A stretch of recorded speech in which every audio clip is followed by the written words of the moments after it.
Je m'appelle Thelma, j'ai 7 ans. Je m'appelle Pablo, j'ai 9 ans. Et on a monté Radio Corona pendant le confinement. L'ordinateur s'installe chaque jour de plus en plus dans notre vie quotidienne. Et quand vous aurez le dos tourné, vos enfants vont s'en donner à cœur joie. C'est drôlement bien, hein? Vous pourrez appeler partout, de n'importe où. Internet, c'est en quelque sorte un centre de documentation à l'échelle de la planète. C'est pas génial ça? Des dépendances comme la drogue, c'est dépendant à ça. Avec cet effet de boule de neige, vous entrez dans ce qu'on appelle les bulles cognitives, c'est-à-dire rester entre personnes qui pensent de la même façon. Alors là, mon père, il va pas en revenir. Ils ont entre 10 et 18 ans. Le digital, ils sont nés avec. Parfois, ils le subissent, souvent, ils le subliment. Codes sociaux, rapport à l'autre ou à soi, tout est revisité, repensé, questionné. Ils seront les utilisateurs et les concepteurs des réseaux, algorithmes et innovations de demain. Dès aujourd'hui, leurs opinions, leurs doutes et leurs rêves nous éclairent. Tout est question de philosophie, même les codes les plus binaires. À nous de penser et de repenser ces mondes qui nous effraient ou nous fascinent. Parfois les deux. Bienvenue dans Philosophie, le podcast qui donne la parole aux jeunes générations sur leur rapport au digital et qui encourage leurs aînés à ne pas faire la sourde oreille. Animé par Marilyn Perronnet, fondatrice de Digital School, et moi-même, Solène Etienne, cofondatrice de Feuille Blanche. Salut Marilyn. Salut Solène. Alors aujourd'hui, on accueille un duo, une sœur et un frère, qui sont déjà des pros du micro. Salut Thelma et Pablo. Bonjour. Alors finalement, Pablo et Thelma, quand on a 7 et 9 ans, on peut déjà s'exprimer sur une radio. On a besoin d'un micro, d'internet et c'est parti. Comment vous avez créé Radio Corona ? En fait, au début, moi, surtout, j'avais envie de faire un podcast, mais de lire des histoires, en fait, dans le podcast. Et après, c'est notre maman, elle nous a proposé de faire Radio Corona parce qu'on avait besoin de demander à personne, parce que pour les livres, en fait, pour lire des livres, il fallait demander aux auteurs et maman, elle n'a pas les contacts de tout le monde. Donc, elle a décidé de faire Radio Corona avec l'info du moment. Mais en fait, on lui a un peu réclamé. En fait, on lui a réclamé beaucoup de fois de faire un podcast. Et à la fin, elle était énervée, donc elle a dit oui. Et donc après, on a commencé Radio Corona. Au début, on avait des aides de petits quotidiens. Et au début, moi, je savais pas trop où j'étais, c'était un peu dur. Mais après, vers le numéro 8, 7, ça s'est un peu plus amélioré. Et donc, j'ai été moins stressée. Et alors, juste pour expliquer à ceux qui nous écoutent, votre maman, elle a un podcast qui s'appelle Bliss Story. Et du coup, vous lui avez piqué ses micros et ses casques ? Oui. Oui, en fait, maman, elle fait surtout les épisodes la journée.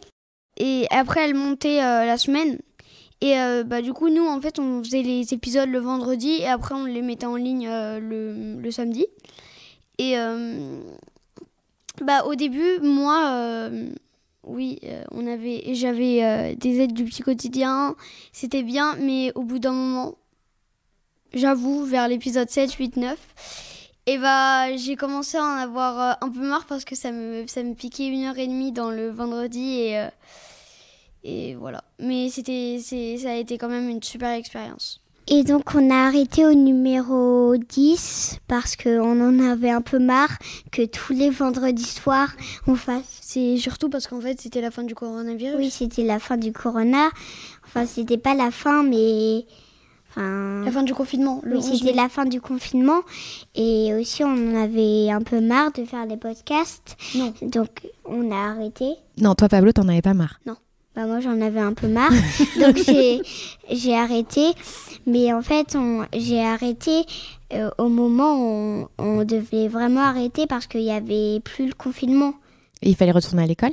Et non. C'est surtout qu'en fait, le corona avait... En fait, avant, il touchait beaucoup de personnes. Et maintenant, à un moment, le corona, vers mai-juin, il s'est adouci. Et du coup, on n'a pas eu vraiment de choses pour nous baser. Et du coup, on a arrêté mais on a arrêté à l'épisode 9. Et en fait, il y a des gens, ils nous ont demandé de continuer. Donc, du coup, on a fait l'épisode 10 et c'était le dernier. Vous aviez des fans ? En fait, c'était surtout les auditrices de Bliss. de Bliss et leurs enfants, ou celles qui étaient abonnées au compte Instagram de maman. Donc, elles nous ont demandé si on pouvait faire un dernier épisode. Et vous vouliez raconter quoi alors dans ces épisodes ? Comment fonctionnait le corona, ce qu'on devait faire, ce qu'on fait pendant le confinement, parce qu'on avait lu des choses dans le petit quotidien qui étaient très impressionnantes pour le corona. Après, on a fait notre podcast et on suivait pas les choses qui étaient écrites. Et donc, voilà. Surtout, en fait, avant chaque, par exemple, le jeudi, la veille, on avait un post-it et on devait remplir 2 post-it et on prenait des notes et après, on les faisait. Et aussi, on donnait des idées pour se protéger, mais des idées qu'on pouvait pas faire. Mais il y a une dame qui a la même idée que nous et qui l'a fait. En gros, elle a construit une énorme robe. Non, mais c'est moi qui ai eu l'idée. J'ai eu l'idée de construire une énorme robe de soirée et donc personne peut s'approcher en rigolant. Ouais. Mais en fait, il y a une dame qui l'a vraiment fait. Ah bon ? Elle a construit une énorme robe de soirée et comme ça, en soirée, elle peut plus mettre elle met pas son masque. Ah, c'est le geste barrière par la robe. Oui, Mais sauf c'est que génial. elle fait 1m30 de distance à la robe. Autour. Et tu crois qu'elle avait écouté Radio Corona ? Non. Non, non. c'est juste qu'elle avait entendu l'idée de mon idée de faire l'énorme robe de soirée. Et donc, elle s'est dit, comme pendant les soirées, c'est pas cool de mettre notre masque. Sauf qu'il n'y avait pas de soirée, en fait. Oui, mais... Et on a toujours Et puis du coup, on peut plus danser de slow alors ? Oui. Comment on fait ? En fait, on n'est pas obligé de danser des slows. Et est-ce que vous savez si vos copains ou votre maîtresse, elle a écouté Radio Corona ? Moi, ma copine, elle a écouté Radio Corona, mais je sais pas si les autres ont écouté Radio Corona. Et tu lui as fait passer des petits messages ? Surtout que, en fait, dans le premier ou le deuxième, elle a dit moi par exemple, ma meilleure copine Mao, souvent elle porte pas le masque, elle va chez des invités et tout, et du coup l'a entendu. Oui. Moi, ma maîtresse, je sais qu'elle a écouté Cornebidouille, mais je crois pas qu'elle ait écouté Radio Corona. Et c'est quoi alors Corne de Bidouille ? Cornebidouille, c'est un podcast que, avec Paradisio et l'école de loisirs, on a fait. Et nos petits cousins, maintenant, ils sont fans. Surtout notre petit cousin qui s'appelle Gaspard, mais aussi notre petite cousine. Tous les deux, ils sont fans. Dès qu'ils écoutent Cornebidouille, ils chantent et ils connaissent par cœur la chanson. Et donc, du coup, ils entendent la voix de Pablo. Oui. Parce que Pablo, du coup... t'as enregistré ? Je fais les chansons et surtout je fais le héros Pierre. Mais aussi, je vous lance un défi à tous, c'est de retrouver la voix de Thelma dans Cornebidouille. Ah, car Thelma aussi, t'es dedans. Oui. Et ça t'a plu ? Ça vous a plu cette expérience ? Oui, c'est très très très. Qu'est-ce que vous avez aimé ? En fait, on est allé dans un studio et moi je m'ennuyais et donc quand elle m'a dit que je pouvais faire des voix d'enfants, j'ai adoré et donc j'ai fait des voix d'enfants. Moi, j'ai tout adoré dans Cornebidouille. Les studios, les endroits où on faisait, les podcasteurs, les réalisateurs, les producteurs, toute l'équipe, ils étaient très très sympas. Et j'ai adoré, mais vraiment adoré faire ce podcast. Et ça t'a donné envie d'en faire d'autres ? Oui. Tu voudrais en faire ton métier ? Non. Ah.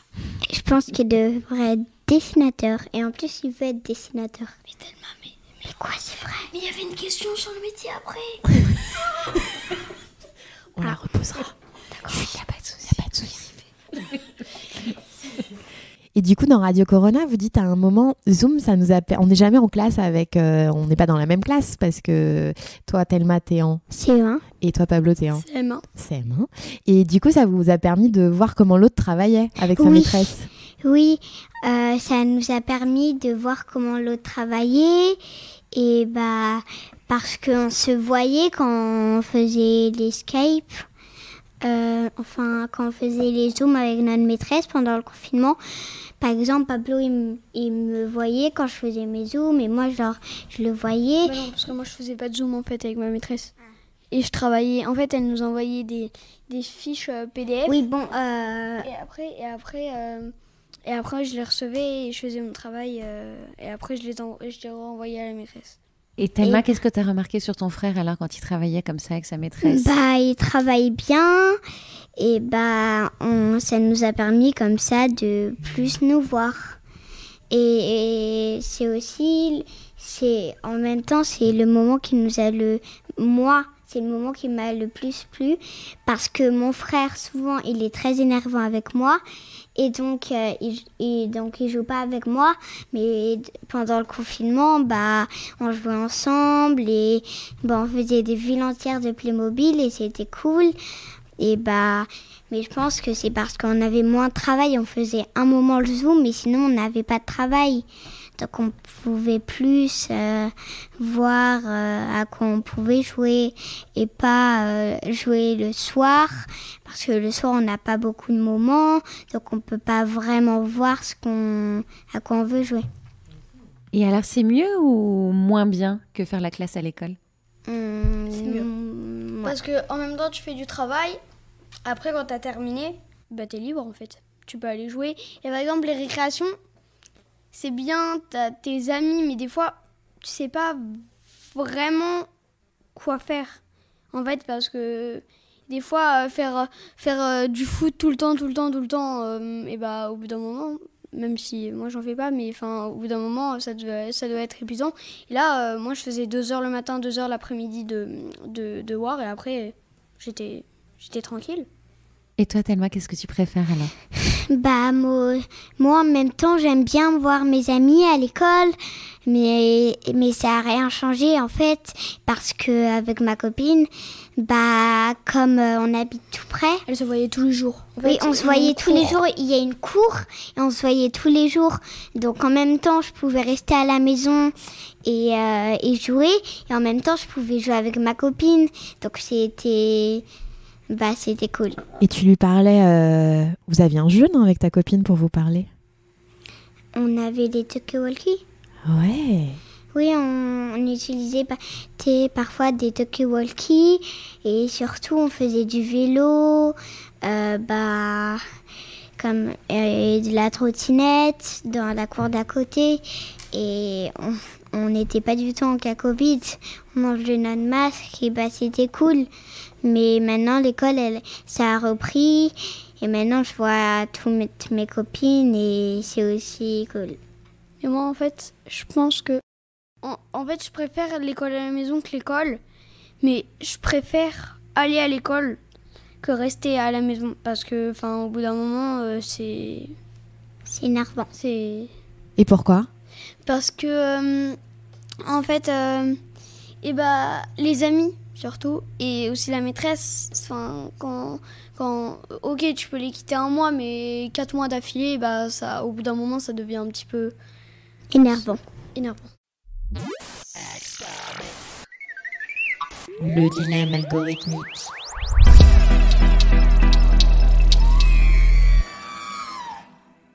C'est PP8. Alors, qu'est-ce que tu dis, Pablo? Que, en fait, dans le jingle, il y avait R2D2 et PP8. Et R2D2, c'est le moment dans l'Empire contre-attaque. Et PP8, c'est le moment où il se fait capturer dans le retour des Jedi, dans l'espèce de monstre là qui veut l'emporter. Bravo, t'as une bonne oreille.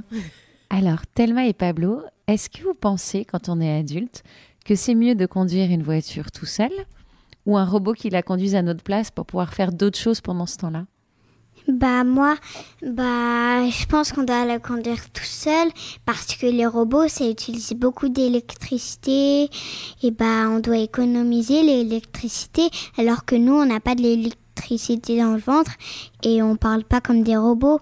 Et donc je pense que c'est mieux qu'on conduise nous notre voiture au lieu qu'un robot la conduise. Moi en fait j'aimerais bien vivre l'expérience de conduire une voiture, mais j'ai toujours peur en fait qu'il m'arrive quelque chose. Par exemple que je me crache un jour. Et en fait les accidents en voiture ça peut être terrible parce qu'il y en a beaucoup. Et sur je dirais 95% tu vas à l'hôpital. Et tu penses qu'avec un robot il y aurait moins d'accidents ? Ça dépend quel robot en fait. Parce que un robot, en fait faudrait avoir des preuves.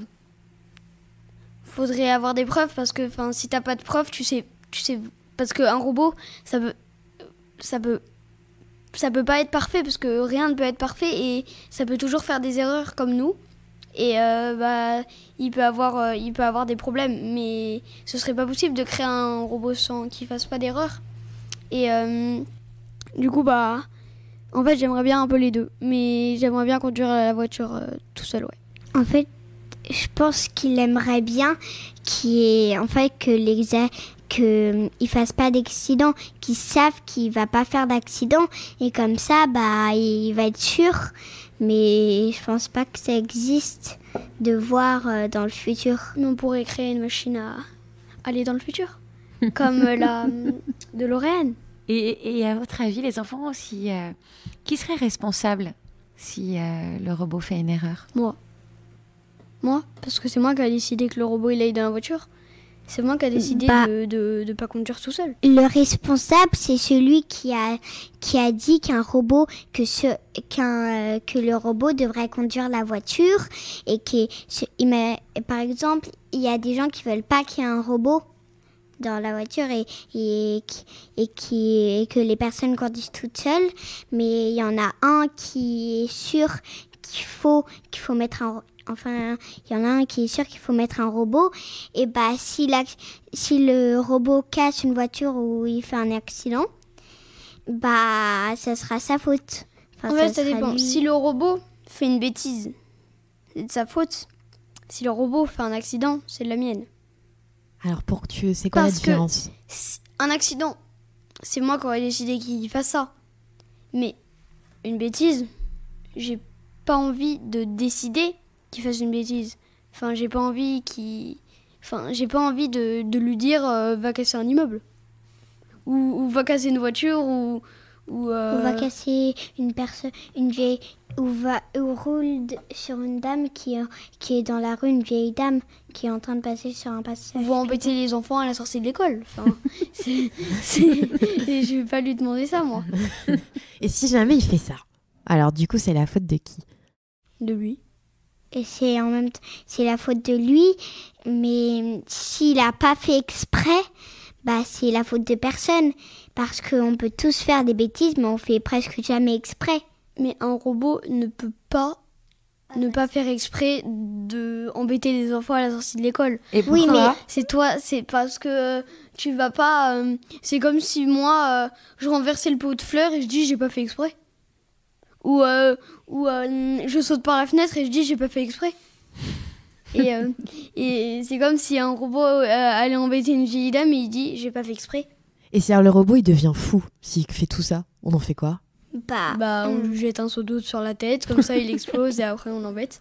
Ah bon, je Oui, mais je te préviens que l'eau et l'électricité ça fait une explosion. Je sais. Comme ça mais comme ça toute la ville va être en fumée. Oui, bon, sinon tu l'emmènes chez toi et je sais pas moi. Et tu l'enfermes. Oui, non, tu le mets dans les toilettes et tu tires la chasse. Après, il va aller dans les égouts, il va. Ou sinon, s'il y a un bouton on ou off, on l'éteint. Ouais, c'est plus simple. Tout simplement.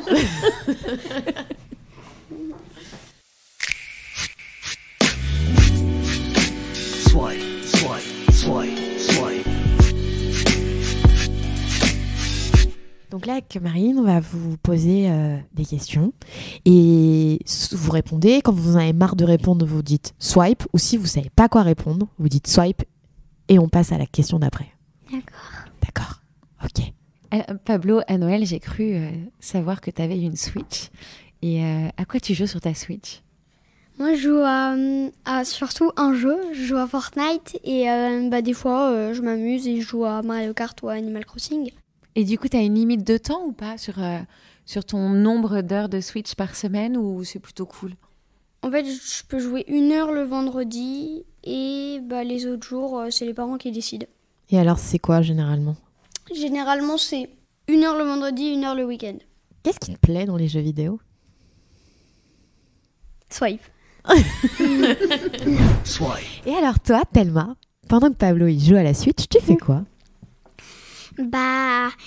En fait, moi, je regarde plutôt des dessins animés, mais comme hier, j'étais malade, donc je suis restée à la maison, mais j'ai regardé beaucoup de dessins animés. Donc, ce matin, eux, ils ont fait de la Switch avec le copain de Pablo. Et donc, moi, j'ai pas regardé de dessins animés parce que j'en avais déjà fait assez. Et Thelma, si on te donnait des super pouvoirs de codeuse, tu créerais quoi comme robot? Je sais pas ce que ça veut dire, une codeuse. C'est quelqu'un qui programme des robots. Je voudrais qu'ils soient... En fait, qu'on ait une télécommande et que on peut le commander. Il y aura des boutons assis, debout. Et comme ça, on pourra le télécommander et on pourra lui apprendre des choses. Et tu voudrais lui apprendre quoi? Parler d'autres langues, bien dessiner, bien danser, faire de la gym comme c'est ma passion. Et pas trop réclamer d'écran. Pas trop réclamer d'écran? C'est ça que tu as dit? Pourquoi? Parce que moi, ce que je pense des écrans, en fait, c'est parce que les écrans, on peut en regarder un peu, mais sinon, quand on regarde trop, après, ça fait mal à la tête, ça donne mal aux yeux. Et donc, c'est pas très bon pour la santé. Et donc, après, on est obligé d'aller chez le médecin. Et donc, c'est pas rigolo. Et du coup, le robot dont tu nous as parlé, finalement, ce serait comme un nouvel ami? Oui. Mais s'il fait des bêtises, j'aimerais faire un bouton off et on et je l'éteins. D'accord. Et toi, Pablo, si tu devais créer un robot, il ferait quoi? En fait, moi, je crée déjà un robot parce que le mardi, comme atelier, il y a des choses qui s'appellent l'étape où je reste. Et en fait, on programme des robots. Il y en a un qui s'appelle Bob et il y en a un qui s'appelle Max. Et Bob, il doit avancer, il tombe et Max, il doit le récupérer pour pas qu'il tombe par terre. Et en fait, mais en fait, c'est pas vraiment des robots qu'on programme. Enfin, si on les programme, mais juste ils avancent et ils posent des sols pour pas que l'autre il tombe. Et mais sinon, si je crée un robot, je pense que déjà il trie mes cartes Pokémon. Et swipe. Petite question comme ça, parce qu'on a parlé du bouton on-off récemment. Est-ce que sur les vrais amis, il faudrait aussi un bouton on-off? Non, je pense pas. Je pense pas, parce que sur les personnes, on peut pas éteindre les personnes, parce que les personnes, c'est pas un objet, c'est un humain. Et donc, je pense, ça existe pas de mettre des boutons on et off pour arrêter le cœur, ou ça n'existe pas. C'est comme ça n'existe pas les lions qui ont des cornes et qui ont une queue de lapin. Je sais que c'est un peu bizarre ce que je vais dire, mais j'aimerais bien mettre tout le monde sur off. Et pourquoi? Comme ça, tu serais tranquille un peu. Oui, un petit peu. Je pourrais me balader et faire plein de choses. Mais en fait, pas tout le monde, vraiment. Enfin, que les gens qui m'embêtent, en fait. Il y en a beaucoup? En fait, avant, j'avais un ami. On était très amis. Et maintenant, on n'est plus du tout amis. Et même, lui, des fois, j'aimerais vraiment le mettre sur un bouton off. Et alors, Thelma et Pablo, est-ce que vous aimeriez aller sur Mars? En fait, moi, j'aimerais pas trop aller sur Mars, mais surtout sur d'autres planètes comme Uranus, le Soleil et Kepler 452b. Et pourquoi celle-ci plutôt que sur Mars? Parce qu'en fait, Mars, ça fait longtemps qu'on en parle. Au bout d'un moment, c'est un peu has-been. C'est un peu banal. Ah. Moi, j'aimerais bien aller sur des planètes aussi, mais surtout sur la Lune, parce qu'il paraît que sur des planètes, certaines planètes, comme il y a de la gravité, quand on saute, on saute très haut. On peut pas toucher le sol, on peut pas rester assis. Quand on touche le sol 1 seconde et après on rebondit. C'est génial pour une gymnaste, ça. En fait, sur toutes les autres planètes aussi, parce que c'est la même chose. Oui, mais je crois que je pense pas que tu aimerais aller sur le soleil, parce que à 500 000 km du soleil, t'es Oui, mais je peux aller à la vitesse lumière. Et la vitesse lumière, ça prend 12 minutes. 12 minutes pour aller au soleil. Ça va être rapide comme voyage. C'est vrai. Alors que normalement, pour aller au soleil, on prend une année. Alors que Kepler 452b, c'est 1400 années-lumière. Donc, Et c'est quoi? C'est une planète. En fait, c'est la cousine de la Terre. Et en fait, peut-être qu'il y aurait peut-être des... Je pense pas, mais peut-être des habitations ou des humains, enfin des formes vivantes. Sur cette planète. Oui, elle est un peu plus grande que la Terre. Mais... Et donc peut-être que quand vous serez grand et que vous aurez des enfants, vous irez en vacances là-bas, tu crois? Je pense pas sur Kepler 452b, non. Mais... je pense pas qu'on va avoir une fusée et qu'on va aller dans l'espace. Et alors, est-ce que vous connaissez Elon Musk? Quoi? Est-ce que vous connaissez Elon Musk? Non. Elon Musk, c'est une personne? C'est une astronaute? Elle est fan d'Elon Musk. Elon Musk, alors qui c'est Elon Musk? C'est celui qui a inventé déjà Tesla, les voitures électriques. Et c'est celui qui a créé SpaceX, qui justement essaye d'envoyer des navettes spatiales sur Mars. Alors moi, je crois qu'après le podcast, je vais lui envoyer un petit tweet. Et je vais lui dire qu'en fait, c'est trop has-been d'essayer d'aller sur Mars. Qu'est-ce que vous en pensez? C'est-à-dire quoi, has-been? C'est genre plus à la mode, quoi. Je vais lui dire, Pablo et Thelma, ils pensent que c'est plus à la mode, Mars. Quand même, juste aller sur Mars, je pense que ça serait bien. Enfin, juste aller sur Mars pour voir comment c'est, pas forcément pour passer 2 mois là-bas et faire les vacances, aller sur la plage et avoir une maison sur le bord de Mars, mais juste poser le pied sur Mars, ce serait une belle découverte. Et moi, j'ai une dernière question pour vous deux. Est-ce que vous pensez qu'un robot pourrait remplacer votre maîtresse?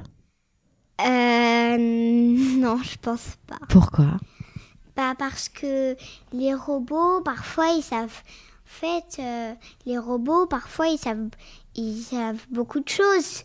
Mais en fait, les maîtresses, parfois aussi, les enfants, ils leur apprennent des choses aux maîtresses.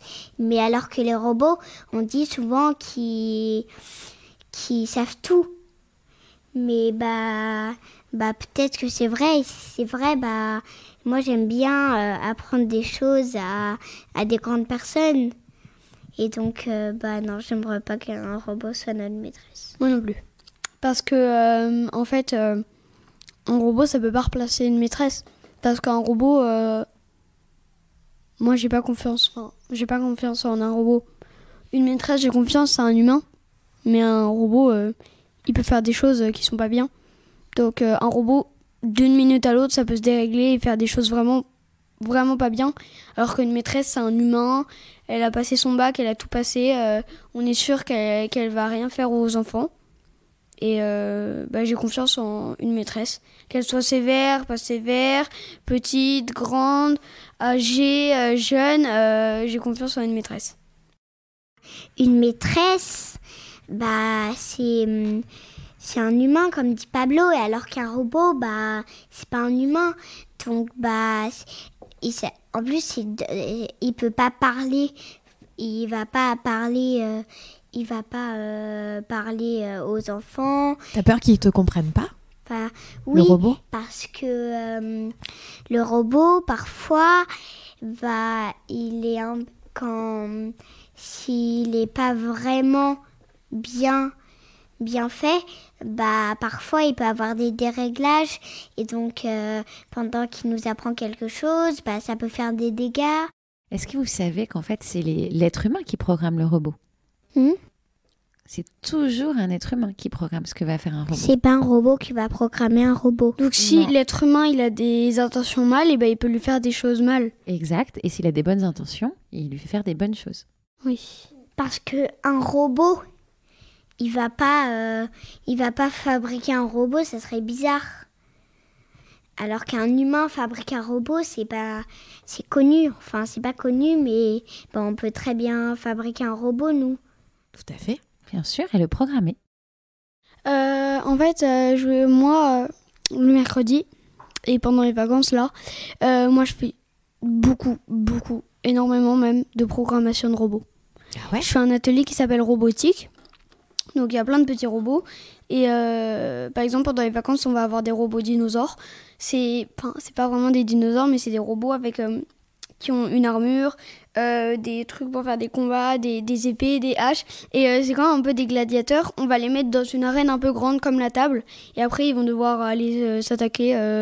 Et aussi, il y aura des petits trucs qui vont sortir du sol comme des...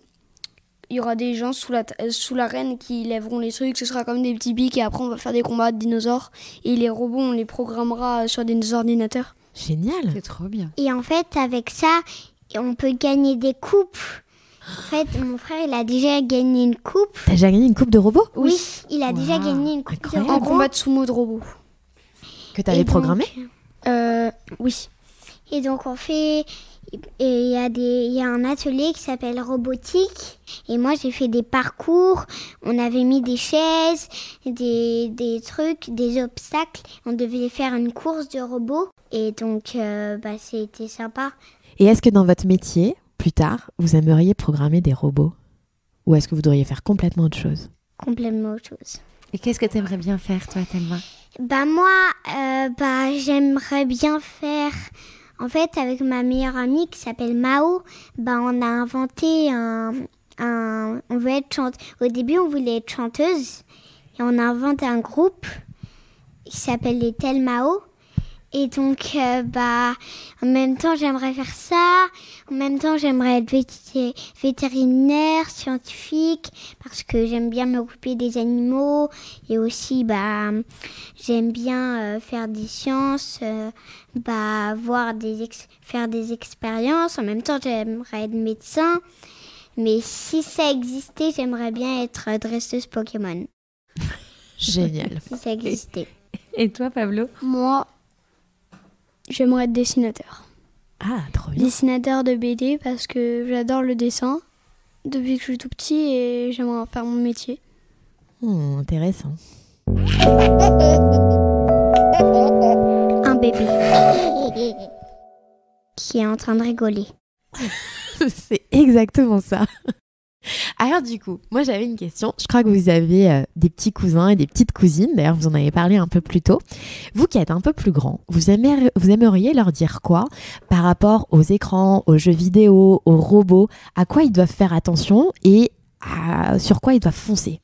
Moi, j'aimerais leur apprendre à pas jouer avec les écrans, leur dire de pas se servir des écrans tout seul, que si on veut faire des écrans, on demande à un parent. Moi, je pense que les jours de la semaine, on n'a pas le droit. Que le vendredi, on a le droit et le week-end aussi. Et je pense qu'on devrait faire ça et que les petits cousins ils arrêtent de regarder trop d'écran parce que souvent moi ma petite cousine elle veut tout le temps regarder Peppa Pig.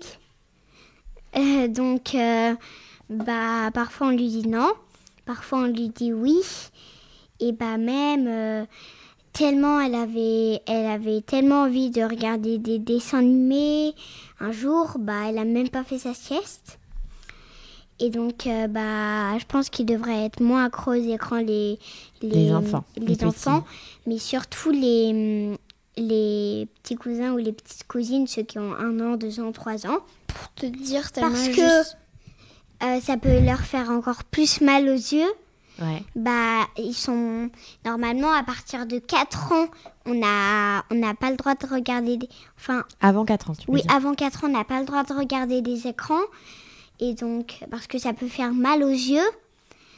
Et donc, on respecte pas ces règles, alors que c'est des règles qui sont importantes pour les enfants de 3 ans, de 2 ans ou d'1 an. Et est-ce que, Pablo, pour toi, il y a d'autres règles qu'il faudrait mettre pour les... Je veux juste reprendre quelque chose de tellement... Nos petits cousins ne sont pas du tout accros aux écrans. Tellement ils sont pas du tout accros aux écrans. Ils en font que quelques-uns quand nous on est là, mais sinon ils sont pas du tout accros. Ils veulent aller accros aux écrans avec moi. Non, quand t'es là, des fois elle regarde un petit peu des dessins animés, mais elle est pas accro aux écrans. Peut-être qu'avec toi elle est pas comme ça, mais avec moi elle est comme ça. C'est quoi être accro aux écrans ? Bah, c'est être obsédé par les écrans et accro, ça veut dire qu'on veut plus quitter son portable, son téléphone, les dessins animés. Et donc... Mais vous avez ça ? Vous avez un portable ? Non. Mais en fait, j'ai un exemple qu'il faut pas du tout faire.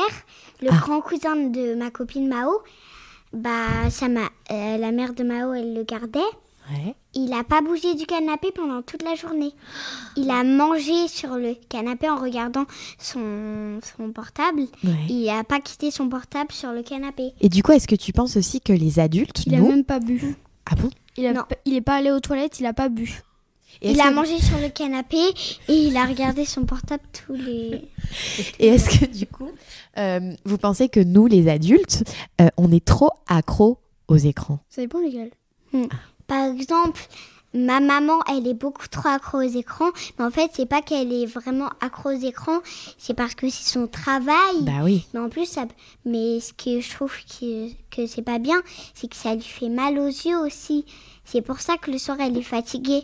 Elle travaille jusqu'à 1h du mat, de la journée, du matin jusqu'à 1h du mat. Ouais. Et ben moi, je trouve que c'est pas bien. Même les adultes, ils doivent regarder moins d'écran. Et les adultes qui regardent pas du tout d'écran, je pense qu'ils devraient en regarder un tout petit peu. Ouais. Mais en même temps... Pourquoi ils doivent en regarder un petit peu. Parce que quand même, sur les écrans, parfois, on peut apprendre des choses. Ah, comme quoi ? Comme parfois, il y a des documentaires et c'est des écrans... Par exemple, Pablo, il regarde parfois des documentaires sur des choses et c'est un écran, c'est une vidéo. Mais parfois, c'est pas bien, donc c'est pour ça qu'il faut pas trop en regarder. Moi, je pense que un adulte, en fait, ça doit avoir un téléphone. Parce que si ça n'a pas de téléphone, en fait, il peut pas vraiment se renseigner, il peut pas communiquer avec ses amis s'il y a un problème, il peut pas, même pas forcément pour regarder des vidéos ni rien, hein, mais juste pour communiquer et avoir les nouvelles, parce que si tu restes dans ta maison comme ça, et par exemple qu'il y a un gros problème, qu'il y a un incendie en bas de chez toi qu'il faut évacuer et que personne ne va pouvoir t'envoyer un texto ou t'appeler et te dire il y a un problème, il y a un incendie, tu vas arriver là, il y a l'incendie, il va venir et là... t'auras même pas de chance de survivre, hein.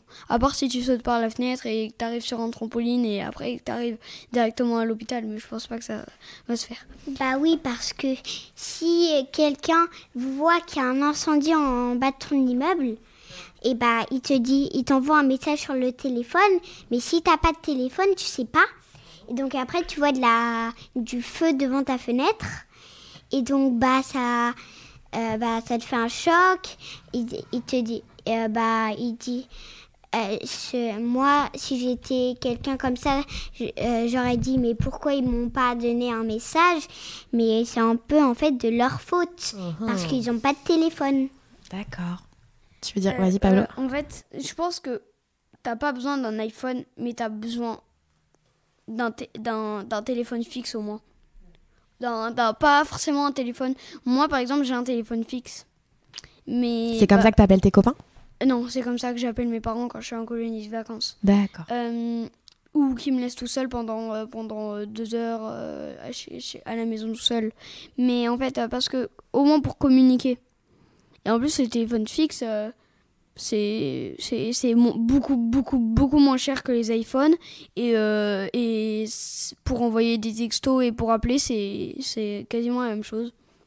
Et alors, Pablo et Thelma, si on veut être aussi connu que Radio Corona avec notre podcast Philosophie, à votre avis, qu'est-ce qu'il faut qu'on fasse avec Solène ? Il faut dire des choses importantes qui intéressent beaucoup de personnes. Il faut qu'on envoie, par exemple, notre maman, elle a envoyé sur un site Bliss où il y a beaucoup de personnes qui regardent. Donc c'est pour ça qu'on a eu beaucoup d'écoutes. Et donc je pense qu'il faudrait faire des choses intéressantes, qu'on l'envoie sur un site connu et que et comme ça il y aura beaucoup de personnes qui le voient et qui entendent des choses intéressantes et donc ils vont s'abonner. Ouais. Et donc ça va faire beaucoup d'écoutes. Et donc, ça sera bien. Et toi, Pablo ? Moi, je peux vous donner 5 conseils pour que... Ah bah ouais, on les prend. Premier conseil, déjà, il faut que tu contactes tes amis. Et après, comme ça, tu leur dis, j'ai un nouveau podcast qui est sorti. Par exemple, tu peux avoir un ami qui n'a pas le même ami que toi ou qui a d'autres amis. Il faut le plus dire à tes amis qu'il y a un nouveau podcast qui est sorti. Comme ça va passer dans le monde. Aussi, 2, tu peux publier des choses pour dire que tu as un nouveau podcast. 3, faut que ton podcast il soit bien et qu'il y ait ni trop d'épisodes comme 1000, ni pas assez comme 2 ou 3. Et 4, faut que ton podcast il soit bien, qu'il parle de plein de choses, qu'il parle un peu de tout. Et 5, dans ton podcast, faut être cool. Voilà. Merci Pablo. Alors, je vous propose un petit challenge. Quand on a écouté à Radio Corona, on a entendu que vous faisiez du pixel art et des dessins. Et toi, Pablo, tu nous as même dit que tu voulais être dessinateur. Alors, on vous propose, pendant qu'on pose quelques questions à votre maman, de chacun faire un dessin qui représente l'émission. Quelle émission ? Celle qu'on vient d'enregistrer. Si vous deviez faire un dessin... Un dessin ou un pixel art ? Comme tu veux. Comme vous voulez. Comme vous voulez. Mais ça s'appelle comment ? Philosophie. Je sais ce que je vais faire, mais j'aurais besoin de savoir comment ça s'écrit. On va te l'écrire. Bien sûr, Thelma. Merci à tous les deux d'avoir répondu à nos questions. Bravo. De rien. Merci Clémentine de nous avoir laissé Pablo et Thelma derrière nos micros. Mais je vous en prie, c'est un plaisir. Alors avec ton podcast Bliss, tu connais la rude loi des algorithmes, que ce soit sur les plateformes d'écoute ou sur les réseaux sociaux. Et nous, on avait envie de savoir comment t'envisageais ces algorithmes dans la vie de tes enfants. Oui, alors c'est vrai que moi, avec Bliss Stories, en fait, dès le départ, j'ai choisi de faire vivre ces témoignages de femmes sur Instagram. D'abord parce que c'était une source pour moi de découverte d'histoires, de profils de femmes incroyables. En fait, j'en ai vu que les bons côtés au départ, et il y en a de très nombreux, on va pas se mentir. Moi, j'ai découvert des parcours de vie incroyables, parce que les femmes se racontent beaucoup sur Instagram. Donc, c'est vrai que c'est un outil dont je me sers quotidiennement, d'ailleurs beaucoup trop à mon goût et à leur goût, c'est vraiment, ça prend beaucoup de place dans ma vie. Parfois j'aimerais déconnecter, voilà, vraiment jeter mon portable et être moins reliée en fait à ce réseau et aux algorithmes qui le compose, parce que évidemment on est accro à savoir si le message est bien passé, du coup combien il y a eu de likes, quels sont les commentaires, comment ça fait réagir. Bizarrement, parfois il y a des posts qui ne passent pas du tout, qui sont qui partent aux oubliettes, on a l'impression, on ne sait pas pourquoi. D'autres qui au contraire génèrent des milliers de likes. J'ai jamais vraiment très bien compris comment c'était foutu, honnêtement. Je suis pas très peut-être pas assez suffisamment geek pour aller essayer de déjouer l'algorithme Instagram.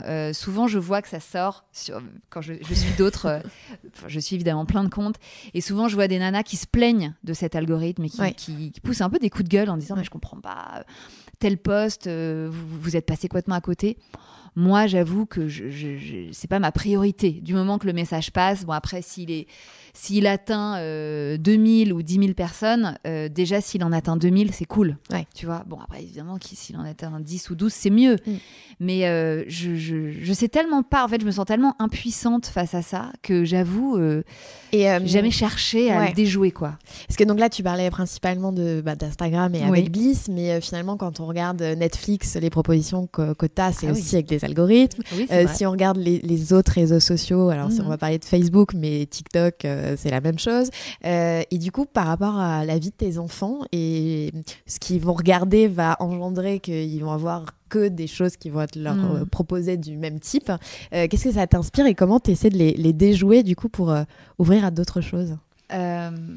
Ça inspire beaucoup de peur, hein, franchement. Enfin, c'est terrifiant quand tu vois que quand tu fais une recherche sur Google, tu la retrouves bizarrement sur tous les sites que tu vas consulter dans les jours qui suivent, ou même quand tu parles à côté de ton téléphone d'une destination de vacances, d'un produit, par exemple autour de la période de Noël, quand on parle de produits consommables, de jeux, de je sais pas quoi. Ah tiens, bizarrement, t'ouvres ton Facebook ou ton je sais pas quoi, et d'un coup, tu te retrouves avec tout ce dont t'as parlé au dîner de la veille sur ton ordi. C'est vraiment flippant.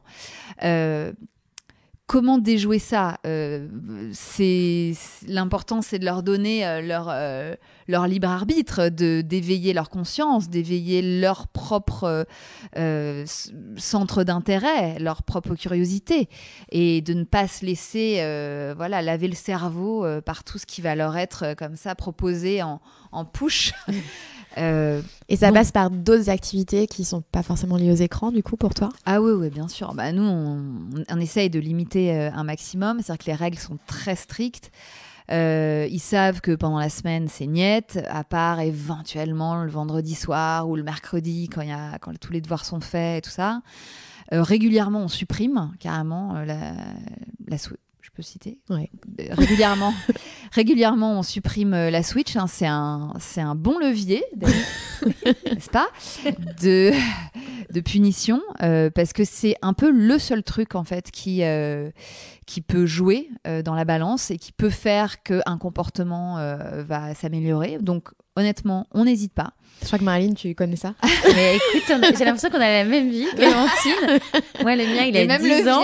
Oui, les mêmes leviers.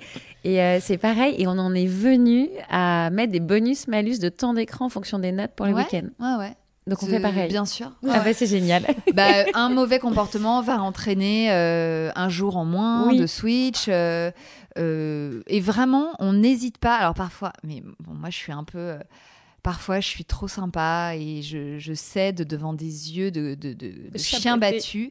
Mon mec est beaucoup plus strict et d'ailleurs, je l'en félicite parce que lui, vraiment, il n'hésite pas à planquer l'objet, voire à l'embarquer avec lui au boulot pour que vraiment l'objet ne soit même pas visible entre les murs. Parce que, tu vois, parfois, il suffit aucune tentation de savoir, en fait, même planquer dans un placard, ça suffit à ce que l'enfant pète un plomb.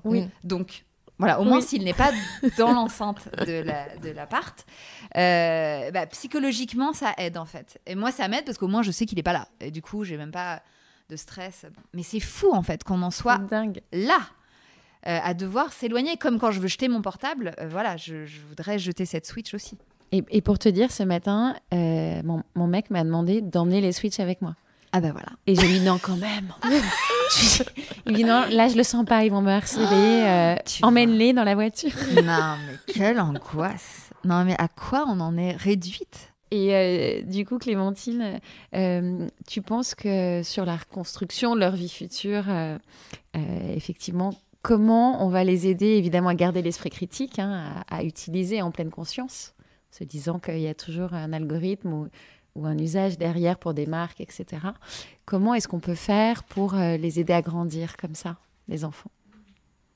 tu me poses une colle, vraiment, parce que je n'ai pas la solution. Je ne sais pas ce qu'il faut faire. D'un côté, je me dis, tu sais, j'avais entendu une fois à une conférence que, alors le chiffre était énorme, mais et d'ailleurs ça me paraît beaucoup, mais en tout cas, c'est Cyril Dion qui disait ça. Il disait que 80% des métiers de demain, donc les métiers que feraient nos enfants, nos petits-enfants, n'existent pas aujourd'hui. Oui, alors bon, ce chiffre me paraît dément, mais à la fois j'ai tendance à avoir confiance en Cyril Dion. Donc voilà, quand tu pars de ce constat-là, tu te dis, bon, ok, il ne faut pas non plus agir de manière trop réactionnaire et se dire non, je veux supprimer les écrans de la vie de mes enfants. C'est impossible. Je veux dire, leur vie va être tournée autour de ça, leur métier certainement. Voilà, donc l'idée n'est pas de couper le robinet. L'idée est qu'ils sachent s'en servir de la meilleure façon possible et qu'ils trouvent peut-être qu'ils en trouvent aussi des bénéfices, enfin, peut-être pour se construire des métiers futurs. Moi, je suis pas du tout réfractaire à ça. Je veux dire, je suis la première à passer ma vie devant des écrans et j'adore mon métier et je considère pas être complètement lobotomisée du cerveau. Mais voilà, après, il faut, je pense quand même en permanence qu'ils aient d'autres supports. Donc voilà, la lecture, le dessin, le sport, évidemment, ça faut garder quand même des activités extérieures. Mais et voilà, le tout, c'est trouver le bon dosage, ce qui va correspondre à tes enfants, à ta vie de famille, et voilà, et que ça convienne à tout le monde. Parce que c'est atroce aussi d'avoir des enfants qui sont dans une frustration permanente. On n'a pas envie de ça non plus. On n'a pas envie de passer pour les parents voilà, tyranniques qui vont être dans l'interdiction totale. Donc voilà, en fait, je pense qu'on avance avec eux, on tâtonne, on teste des trucs, et puis après, moi, du moment qu'ils sont curieux, éveillés, que la communication perdure, parce que ça, voilà, moi par exemple, il n'y aura jamais d'écran à table, donc ça, les repas, c'est toujours un moment d'échange, et ça, je n'y dérogerai pas. Je peux vous signer un papier là. Voilà. C'est de créer des moments aussi sans écran et qui sont des rituels sur lesquels tu changes pas. Alors comme on n'a pas voulu mettre plein de hashtags et de arrobas dans la tête de tes très jeunes enfants, sympa.